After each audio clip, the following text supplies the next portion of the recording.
श्री स्वामी समर्थ. जय जय स्वामी समर्थ. स्वामींचं नाव घेऊन मी आजच्या ह्या नवीन व्हिडिओला सुरुवात करते. यंदा 29 जानेवारी वार गुरुवार या दिवशी आहे जया एकादशी. प्रत्येक एकादशी तिथीला वेगळे महत्त्व आहे. माघ महिन्यातील शुक्ल पक्षातील एकादशीला जया एकादशी असे म्हटले जाते. ही तिथी भगवान श्रीकृष्णाच्या भक्तीसाठी अत्यंत शुभ मानली जाते. या दिवशी श्रद्धेने केलेली कृष्ण उपासना व्यक्तीच्या पूर्वजन्मातील पाप आणि नकारात्मक कर्मांचा नाश करते. जो भक्त या दिवशी प्रेमाने श्रीकृष्णाचे स्मरण, नामस्मरण किंवा ध्यान करतो, त्याच्या जीवनातील सर्व संकट स्वतः भगवान वासुदेव दूर करतात. या व्रतामुळे भूत, प्रेत, पिशाच योनीतून मुक्ती मिळते आणि जन्मजन्मांतराच्या पापाचा नाश होतो आणि सर्व इच्छा देखील पूर्ण होतात. जया एकादशीला इंद्र, रवी योग, भद्रवास योग आणि शिववास योगाचे दुर्मिळ संयोजन तयार होत आहे. शिवाय वाव आणि बलव करणाचे संयोजन देखील आहे. या योगांमध्ये भगवान विष्णू आणि देवी लक्ष्मीची पूजा केल्याने भक्ताला इच्छित आशीर्वाद मिळतात. ज्योतिषशास्त्रात या तिथीबाबत अनेक उपाय सांगण्यात आले आहेत आणि ते अत्यंत प्रभावी देखील असतात. आणि म्हणूनच जया एकादशीच्या दिवशी तुम्ही व्रत नाही केलं तरीही चालेल, पण गाईला खाऊ घाला ही एक वस्तू. ही वस्तू खायला दिल्यामुळे आपल्याला सर्व कामामध्ये यश तर प्राप्त होणारच आहे, पण आपलं 7 पिढ्यांचं दारिद्र्य नष्ट होऊन मोठ्यात मोठ्या कर्जापासून आपल्याला मुक्तताही मिळणार. आपली कितीही कठीणातील कठीण इच्छा ही साक्षात श्रीहरी विष्णू पूर्ण करणार. तर ती कोणती वस्तू खायला द्यायची, कोणत्या वेळेत खायला द्यायची, त्याबद्दल सविस्तर आणि महत्त्वाची अशी माहिती मी तुम्हाला या व्हिडिओमध्ये देणार आहे. तर व्हिडिओ पूर्ण पहा आणि जर चॅनलवर नवीन असतील तर चॅनलला सबस्क्राईब करा आणि शेजारी बेल आयकॉन सुद्धा प्रेस करा, जेणेकरून तुम्हाला माझ्या नवनवीन व्हिडिओचं नोटिफिकेशन हे मिळत राहील आणि तुम्ही एक पण व्हिडिओ मिस करणार नाही.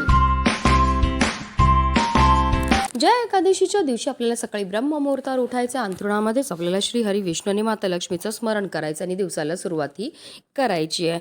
आंघोळीच्या पाण्यामध्ये आवर्जून गंगाजल टाकून आपल्याला स्नान करायचे. त्यानंतर जर शक्य असेल तर पिवळ्या रंगाचे वस्त्र हे परिधान करायचे. त्यानंतर सर्वप्रथम आपल्याला देवघरामध्ये दिवा हा प्रज्वलित करून घ्यायचा आहे, कारण कोणतीही सेवा जर आपण अग्नीच्या साक्षीने केली तर त्यामुळे आपल्याला निश्चित सफलताही प्राप्त होत असते. त्यानंतर आपल्याला आवर्जून सूर्यदेवांना जल हे अर्पण करायचे. जल अर्पण करताना ओम सूर्य देवाय नम, ओम आदित्याय नम या मंत्राचा जप करायचा. असं केल्यामुळे आपल्या पितरांना मोक्षाची प्राप्तीही होत असते. त्यानंतर आपल्याला विधिवत श्रीहरी विष्णू आणि माता लक्ष्मीची पूजाही करून घ्यायची. आता तुमच्याकडे जर श्रीहरी विष्णूंची मूर्ती असेल तर तिला तामनामध्ये घ्यायचं आहे. त्यांच्यावर तुम्ही जलाभिषेक करू शकतात की अगदी तुम्ही पंचामृताने अभिषेक सुद्धा करू शकतात. अभिषेक करताना निरंतर आपल्याला ओम नमो भगवते वासुदेवाय या प्रभावी मंत्राचा जप हा करायचा आहे. अभिषेक करून झाल्यानंतर आपल्याला श्रीहरी विष्णूंच्या मूर्तीला स्वच्छ पुसायचं आणि पुन्हा त्यांच्या स्थानावर ठेवायचं आहे. त्यांना चंदन लावून घ्यायची आहे, हळद अर्पण करून घ्यायची आहे, पिवळी फुलं, पिवळी फळं अर्पण करून घ्यायची आहेत. तसेच त्यांना आवर्जून आपल्याला दूध, साखर, तीळ याचा नैवेद्य अर्पण करायचा आहे. तसेच हा नैवेद्य अर्पण करताना त्यावर आवर्जून आपल्याला तुळशीचं पत्र हे ठेवायचं. जर तुळशीचं पत्र ठेवलं नाही तर तो नैवेद्य श्रीहरी विष्णू ग्रहण करणार नाही. तसेच श्रीहरी विष्णूंना आवर्जून आपल्याला एक तुळशीचं पत्र अर्पण करायचं. पत्र अर्पण करताना आवर्जून आपल्याला आपल्या मनातली इच्छा ही व्यक्त करायची. असं केल्यामुळे आपली कितीही कठीणातील कठीण इच्छा ही साक्षात श्रीहरी विष्णू पूर्ण करतात. त्यासोबतच माता लक्ष्मीची सुद्धा आपल्याला पूजा करून घ्यायची आहे. तसेच तुळशी मातेची सुद्धा या दिवशी पूजनाला विशेष महत्त्व हे दिलं जातं. पण एकादशीच्या दिवशी आपल्याला चुकूनही तुळशीला स्पर्श करायचा नाही आहे किंवा तिला जलसुद्धा अर्पण करायचं नाही. जी पण पूजा किंवा सेवा करायची ते आपल्याला दुरूनच करायचे आहेत. पूजा करताना विष्णू चालीसाचं पठण करा. पूजा संपल्यानंतर आरती करा आणि सुख समृद्धी आणि आशीर्वादासाठी प्रार्थना करा. तसेच जया एकादशीच्या व्रतकथेचं आपल्याला पठण किंवा श्रवण करायचं. दिवसभर उपवास करायचा आहे. संध्याकाळी आरती केल्यानंतर फळे खा. दुसऱ्या दिवशी पूजा आणि विधी करा आणि पारण वेळामध्ये आपल्याला उपवास हा सोडायचा आहे. आणि पारण वेळ ही सकाळी 7:05 ते 9:20 असणार आहे. आता ही गोसेवा आपल्याला कधी करायची, तर जया एकादशीच्या दिवशी अगदी तुम्ही सकाळपासून संध्याकाळपर्यंत कधीही गोसेवा जी आहे ती करू शकतात. कारण हिंदू धर्मामध्ये गाय, गंगा आणि गायत्रीला अनन्यसाधारण असं महत्त्व आहे. गायीचा जन्म हा समुद्र मंथनातून कामधेनू गायीच्या रूपामध्ये झाला होता. त्याचबरोबर माता लक्ष्मीचा जन्मसुद्धा समुद्र मंथनातूनच झाला होता. म्हणूनच गायीला माता लक्ष्मीचं स्वरूपसुद्धा म्हटलं जातं. गाय 11 रुद्रांची आई आहे, 8 वसूंची कन्या आहे, 12 आदित्यांची बहीण आहे आणि अमृतरूपी दूध देणारी आहे. जो व्यक्ती गोसेवा करतो त्याच्या सर्व इच्छा तर पूर्ण होतातच होतात, पण त्याला मृत्यू पश्चात स्वर्गाची प्राप्तीसुद्धा होत असते. साक्षात श्रीहरी विष्णूंनी सुद्धा आपल्या कृष्ण अवतारामध्ये ही गोसेवा केली होती आणि म्हणूनच त्यांना गोपाळ हे नाव मिळालं होतं आणि म्हणूनच आवर्जून आपल्याला सुद्धा आवर्जून जया एकादशीच्या दिवशी ही गोसेवा जी आहे ती करायची आहे. तर याकरता आपल्याला जर गाय आपल्या घरी असेल तर घरच्या घरी ही गोसेवा करता येणार आहे, किंवा तुम्ही एखाद्या गोठ्यात जाऊ शकतात, गोशालेमध्ये जाऊ शकतात, किंवा वाटेत कुठेही तुम्हाला गाय ही भेटणार आहे. गायीजवळ गेल्यावर सर्वप्रथम तिच्या दोन्ही पायावर आपल्याला पाणी अर्पण करून घ्यायचं, तिची आरती करून घ्यायची आणि त्यानंतर जी वस्तू आपल्याला गायीला खायला द्यायची ती म्हणजे पिवळी केळी आणि गूळ.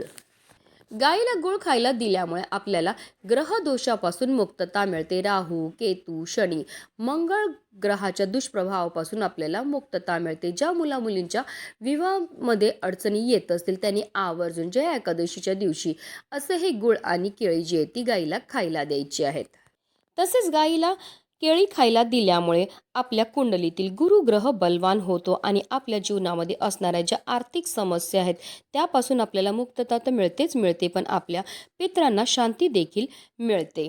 योगाने ही जया एकादशी आली आहे गुरुवारी आणि गुरुवारच्या दिवशी गायीला केळी खायला देण्याला अनन्यसाधारण असं महत्त्व आहे. जर काही कारणास्तव तुम्हाला गूळ आणि केळी खायला देणं शक्य नसेल तर अगदी हिरवा चारा सुद्धा गाईला खायला देऊ शकतात. गाईला हिरवा चारा खायला दिल्यामुळे आपल्या कुंडलीतील बुध ग्रह बलवान होतो. बुध ग्रह हा नोकरी, व्यवसाय आणि करिअरशी संबंधित असतो आणि जर आपल्या कुंडलीतील बुध ग्रह बलवान झाला तर त्यामुळे आपल्या जीवनामध्ये असणाऱ्या सर्व संकट, सर्व समस्यांपासून आपल्याला मुक्तता तर मिळतेच मिळते, पण आपल्याला प्रत्येक क्षेत्रामध्ये भरभरून यश प्राप्त व्हायला लागतं. तर तुम्ही पिवळी केळी, गूळ किंवा हिरवा चारा सुद्धा गाईला खायला देऊ शकतात, किंवा अगदी या तिन्ही वस्तू तुम्ही गाईला खायला देऊ शकतात. आपल्या हातातनं आपल्याला गाईला ह्या वस्तू खायला द्यायच्यात. कारण असं म्हटलं जातं जेव्हा गाय आपल्या हातातनं या वस्तू खाते आणि तिची जीभ आपल्या हाताला लागते तर त्यामुळे आपल्या जीवनामध्ये असणारे जे दोष आहेत, दारिद्र्य ते दूर होण्यामध्ये मदतही मिळत असते. त्यानंतर आवर्जून आपल्याला गाईला पाणी हे प्यायला द्यायचं आहे.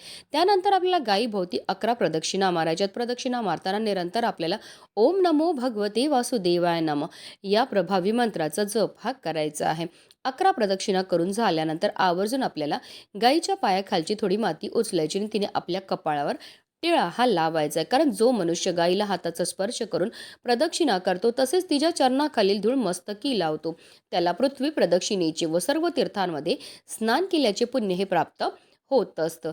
आता जर गाय स्पर्श करून देत असेल तर आवर्जून आपल्याला गायीच्या पाठीवर हात फिरवायचा आणि आपल्या मनातली इच्छाही बोलायची. जया एकादशीच्या दिवशी ही गोसेवा करण्याला विशेष महत्त्व हे दिलं जातं. ही गोसेवा केल्यामुळे आपल्या जीवनामध्ये असणारा प्रखरातला प्रखर पितृदोष, ग्रहदोष, शत्रुपीडा तर नष्ट होतेच होते, पण आपलं 7 पिढ्यांचं दारिद्र्य नष्ट होऊन आपल्या संपूर्ण कुटुंबाची भरभरून अशी प्रगती होणार आहे. म्हणूनच व्हिडिओ जास्तीत जास्त लोकांपर्यंत शेअर करा, जेणेकरून प्रत्येकाकडनं ही गोसेवा झाली पाहिजे हीच मनामध्ये इच्छा. श्री स्वामी समर्थ. जय जय स्वामी समर्थ.